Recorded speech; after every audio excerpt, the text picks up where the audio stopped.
Good morning friends. મારું નામ doctor વિપુલ રૂપારેલિયા છે. હું ફિઝિયોથેરાપિસ્ટ છું અને પ્રાઇવેટ ક્લિનિક ચલાવું છું. બુક્સમાં ભગવદ્ ગીતા એટલે તો આપણે અધ્યાત્મમાં કે હવે અત્યારના લાઈફસ્ટાઈલ પ્રમાણે બિઝનેસમાં ટોપ પર મૂકી શકાય એવી બુક છે. એક એવા લેખક છે કે જેઓ પોતે શિક્ષણમાં PhD સુધી એમણે સિદ્ધિ હાંસિલ કરી અને ત્યાર પછી પોતે કોલેજના લેક્ચરર થઈ અને આચાર્ય થઈને નિવૃત્ત થયા. ત્યાર સુધીની એમની જર્નીમાં ઘણું બધું એમનું વાંચન, મુખ્યત્વે એમનો અભ્યાસ છે એક ભગવદ્ ગીતા અને ગાંધીજી ઉપર. તો એમના જે થોટ્સ છે એક અધ્યાત્મની ઊંડાઈના, એવું એમણે એક વોટ્સઅપ ગ્રુપ હતું અને એમાં એ પોતાના રોજના વિચારો શેર કરતા હતા. આવું એક 5 થી 6 વર્ષનું સતત પ્રયાસ અને એમના જે બધા થોટ્સ હતા ભગવદ્ ગીતા ઉપર, એમનું સંકલન કરી અને બુકબામ રીડર્સ ક્લબ એમના વતી પબ્લિકેશન હાઉસ જે ડૉક્ટર વિજયભાઈ સવાણી ચલાવે છે, એમણે એક બુકનું આખું સંકલન કર્યું અને એ બુક પ્રથમ અધ્યાય રૂપે પ્રસ્તુત થઈ. એ છે અર્જુન વિષાદ યુગ અને બુકના લેખક છે ડૉક્ટર BM શેલડિયા, જેઓ પોતે અત્યારે નિવૃત્ત છે અને પોતે ખૂબ વાંચન અને ઊંડા અભ્યાસથી સમાજને અને લોકોને જાગૃત કરે છે ભગવદ્ ગીતા વિશે. એવું કહે છે કે આજના સમયમાં ભગવદ્ ગીતાનું સૌથી વધારે ઇમ્પોર્ટન્સ છે.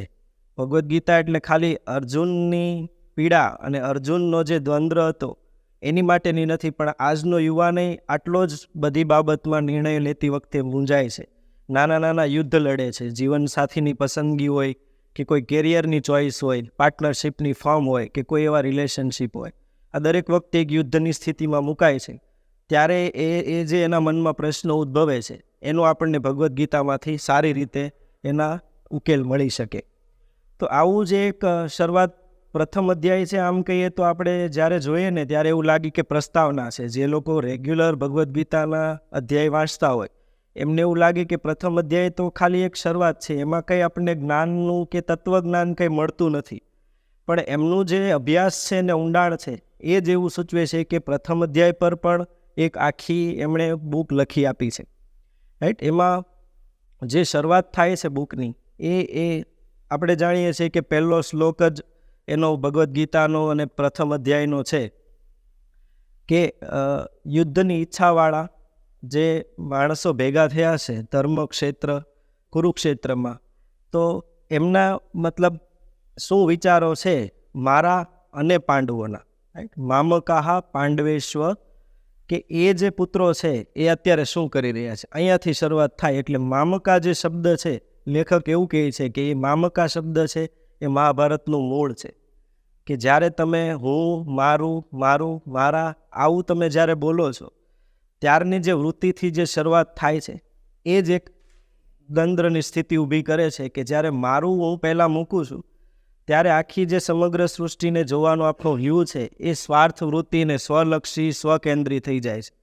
અને જ્યારે તમે બીજાને કે સમગ્ર સૃષ્ટિને મૂકો છો ત્યારે એક પરમાત્માનું સર્જન થાય છે. હવે એમાં બુકમાં ઘણા બધા એવા મતલબ આપણને જે એવું લાગતું હોય કે આ તો વાસ્તવિકતા સાથે જોડાયેલી વાત નથી, ક્યાં તો એવું લાગે કે આ હું તો બધા કરે છે, હું દુર્યોધન બી બોલે છે, હું અર્જુન બી બોલે છે, હું એવું કૃષ્ણ બી બોલે છે, પણ ત્રણેયના પરિપ્રેક્ષ્ય અલગ અલગ છે. જ્યારે દુર્યોધન હું બોલે છે ને ત્યારે એની સ્વાર્થ વૃત્તિ છે કે આ બધું મારે લઈ લેવું છે.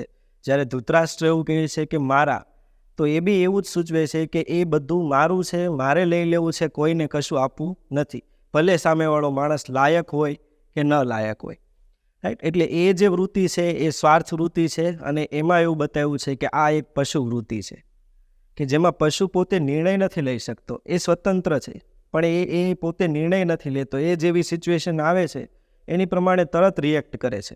એટલે પશુ વૃત્તિ હોય અને એક છે પરમાત્મા વૃત્તિ કે જેમાં એ સમગ્ર સૃષ્ટિ બ્રહ્માંડનું વિચારી અને નિર્ણય લે છે, એ છે શ્રી કૃષ્ણ.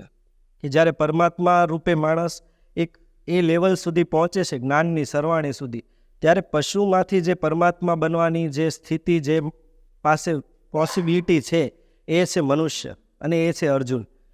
તો જ્યારે માણસ પશુ વૃત્તિમાં છે ત્યારે વિચારહીનતા છે, એને કોઈ પોતાના વિચાર છે જ નહીં, એ જેવું સિચ્યુએશન આવે છે એવો નિર્ણય લે છે. તો એ વિચારહીનતાની પોઝિશન છે.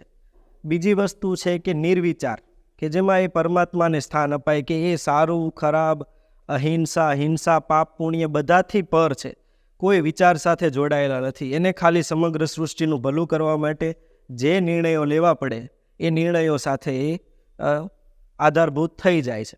તો આવી જે સ્થિતિ છે એ પરમાત્માની છે કે નિર્વિચાર. અને બીજી સ્થિતિ છે કે વિચારહીનતા. આની વચ્ચેનો જે આપણો મોટો સમાજ છે એ છે વિચારવાન. તમે જ્યારે બી વિચાર કરો છો ત્યારે આ કરવું જોઈએ, આ ન કરવું જોઈએ, કરીશ નહીં કરીશ, પાપ પુણ્ય, શું કહેશે લોકો, શું નહીં કહેશે, આ બધા વિચાર સાથે જ્યારે માણસ આગળ વધે ત્યારે ક્યારેય યુદ્ધ લડી શકતો નથી. ક્યાં તો એને નીચે ઉતરીને પશુ વૃત્તિમાં જવું પડશે, વિચારહીન થવું પડશે, તો તમે તરત યુદ્ધ કરી શકશો. અથવા તો બીજું એવું છે કે તમે સમગ્ર સૃષ્ટિનો વિચાર કરો છો, કે તમે નિર્વિચાર છો, ત્યારે તમે યુદ્ધ કરી શકશો. જ્યારે તમે કન્ફ્યુઝનની સ્થિતિમાં છો ત્યારે કોઈ દિવસ યુદ્ધ શક્ય નથી.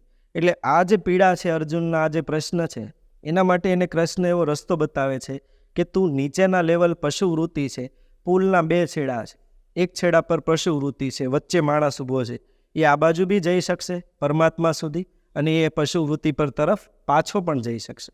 એટલે આ જે વચ્ચેનો સંઘર્ષ છે એ અર્જુનનો વિષાદ છે. અને ભગવદ્ ગીતાની મહત્વ એટલે બધે છે કે માણસનો કર્મનો યોગ હોય, જ્ઞાનનો યોગ હોય, સાંખ્ય યોગ હોય, પણ વિષાદ છે એ તો એક પીડા છે, એક રોગ છે. એ કેવી રીતે યોગ બની શકે, એ કેવી રીતે એનું મતલબ સોલ્યુશન બની શકે? પણ જ્યારે કૃષ્ણ રૂપી પરમાત્મા તમારી સાથે હોય, તમારા સારથી રૂપે, અને તમને સારું કરવાની કે આગળ વધવાની ભાવના હોય, ત્યારે ચોક્કસ તમારો વિષાદ છે એક રોગની દવા અને એક યોગમાં પરિવર્તન ચોક્કસથી થઈ શકે છે. હવે જેવી રીતે મામકાહ કીધું ધૃતરાષ્ટ્રે, એવી જ રીતે કૃષ્ણ બી કહે છે કે બધા ધર્મોનો ત્યાગ કરી અને તું મારા શરણે આવ, મામેકમ. તો બેયના અર્થમાં શું ફરક છે? જે પંડિતો હોય કે જે લોકો અભ્યાસ કરતા હોય, ખાલી જે ભગવદ્ ગીતાને મૂળ સ્વરૂપે સમજવાનો પ્રયાસ નથી કરતા, એ લોકોને એવું લાગે કે બે શબ્દ સરખા છે. પણ તમે એનો ભાવ અને એનો હેતુ બે જ્યારે જોશો ત્યારની જે ભગવદ્ ગીતાનું પરિપ્રેક્ષ્યમાં, તો સમજમાં આવશે કે એક છે એ સ્વાર્થ વૃત્તિથી આવતી વસ્તુ છે, અને એક છે કે એ નિસ્વાર્થ ભાવે આગળ વધતું, મતલબ સૃષ્ટિનું સર્જન અને એનું જે ટકાવી રાખવા માટેની વૃત્તિ છે એ છે. બુકમાં બહુ સરસ ઉદાહરણો સાથે, આજના જીવનના જે આપણને લાગુ પડતા ઉદાહરણો હોય એની સાથે જોડી અને એક પ્રથમ અધ્યાયને આખું ખૂબ જ ડીપ સ્વરૂપ આપ્યું છે. જ્યારે તમે આખી બુક કમ્પ્લીટ કરશો ત્યારે તમને લાગશે કે અત્યાર સુધીની આપણી જે ભગવદ્ ગીતા કે પહેલો અધ્યાય ખાસ કરીને, એને જે આપણે એવું લેતા હતા કે આ તો બહુ લાઇટલી વસ્તુ છે, પણ એક એમણે એવું કીધું કે જો રોગને સમજવો હોય, મૂળ સમજવું હોય, તો એના કારણો પર જવું પડશે. તો અર્જુન છે એનો વિષાદ એ હતો કે હું યુદ્ધ નહીં લડું કારણ કે સામે મારા પરિજનો છે, મારા જાણીતાઓ છે, આ યુદ્ધ લડી જીતી અને પછી બી હું જો રાજ્ય કરીશ તો એ હું સ્વાર્થથી કરીશ, હું પાપનો ભોગી બનીશ. પણ ત્યારે એને કૃષ્ણ સમજાવે છે કે આ તારી અહિંસા છે ને એ મમત્વમાંથી આવેલી છે. આ જ માણસો જો કોઈ બીજા હોય તો તને કાપતા જરીક બી વાર નહીં લાગશે, કે તું એક યોદ્ધો છો અને તે બહુ બધા યુદ્ધ લડેલા છે. તો આજનું આવું શું ફરક છે કે અર્જુનની જે અહિંસાની વૃત્તિ છે એ ખરેખર અહિંસા નથી. હવે આપણને એવું લાગે કે કૃષ્ણ એવું કહે કે તું યુદ્ધ કર, તું યુદ્ધ કર, તો એને હિંસા કરવા પ્રેરે છે, પણ ખરેખર એ હિંસા નથી. આ બધી ડિટેલ હું નહીં આપી દઈશ, તમે બુક વાંચશો એટલે ખબર પડશે કે અર્જુન કેમ અહિંસક નથી અને કૃષ્ણ કેમ હિંસક નથી. અને બીજું છે કે અર્જુનને જ કેમ વિષાદ આવ્યો, એ ધર્મરાજને કેમ નહીં આવ્યો, યુધિષ્ઠિરને આવવો જોઈએ ને, એ તો બહુ જ્ઞાની માણસ છે, તો એને આવું કેમ કન્ફ્યુઝન નહીં થયું, એ કન્ફ્યુઝન કેમ અર્જુનને થાય છે?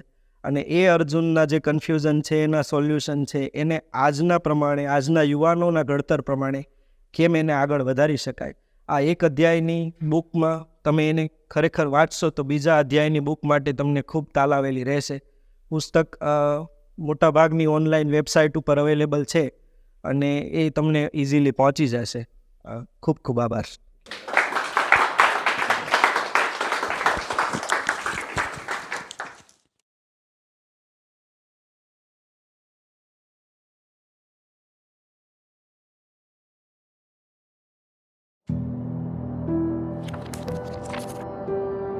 આભાર.